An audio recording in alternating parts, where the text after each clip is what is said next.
Welcome to Middle Market Banking Diversity Insights. I'm Judith Goldkrand, National Women's Segment Leader of Commercial Banking. Today, I have the privilege of speaking with Sarah House, Wells Fargo Senior Economist and co-author of a recent report, She Means Business.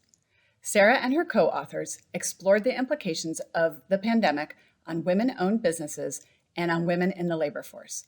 I'm excited to have the opportunity to speak with Sarah today. Sarah, I can't wait to hear some of the insights and things that you learned. Would you mind sharing? Sure. Thanks so much for having me to discuss this important topic. So we did take a look at the impact of COVID on women-owned businesses. And before getting into our findings, I think it's really important to think about where women-owned businesses were prior to the pandemic. So prior to COVID, we were actually seeing women-owned businesses grow faster. They were seeing their revenues outstrip those of their male-owned counterparts. And they're also hiring at a faster clip as well. So in other words, they were becoming an increasingly important source of growth in the economy. And then when COVID hit, we saw that women-owned businesses, they tended to have to close at a higher frequency or reduce operations.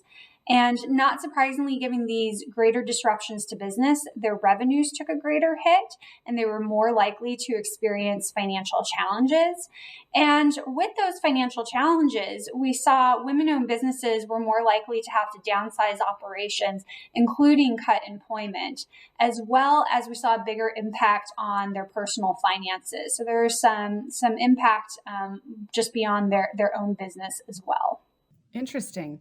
Why do you think that's so? Well, I think there are really two primary reasons that we've seen this disproportionate impact to women-owned businesses. So one is it tends to relate to the nature of the crisis. So ultimately, this is a public health crisis. We have had to practice social distancing, and that has hurt the service sector more than it has the goods produced inside of the economy. So areas like manufacturing or construction. Women tend to own a relatively higher share of businesses in the service sector. So they still don't own as many as men, but their ownership is skewed towards areas like education or healthcare or restaurants. And so the fact that those industries took a bigger hit because of the need for social distancing, that led to a disproportionate impact on those businesses. But we also saw structural issues be exacerbated by the crisis. So women-owned businesses, they tend to start with less capital. When they use credit, they tend to use higher costs. And so they're more financially vulnerable when we get into difficult phases of the business cycle. So really, COVID just exacerbated some of the existing structural issues that women-owned businesses have in terms of credit and finances.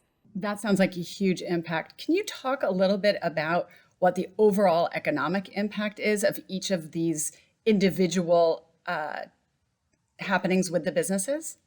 Right. So I think this is an issue not just for those individual businesses, but it's also an issue for the broader economy.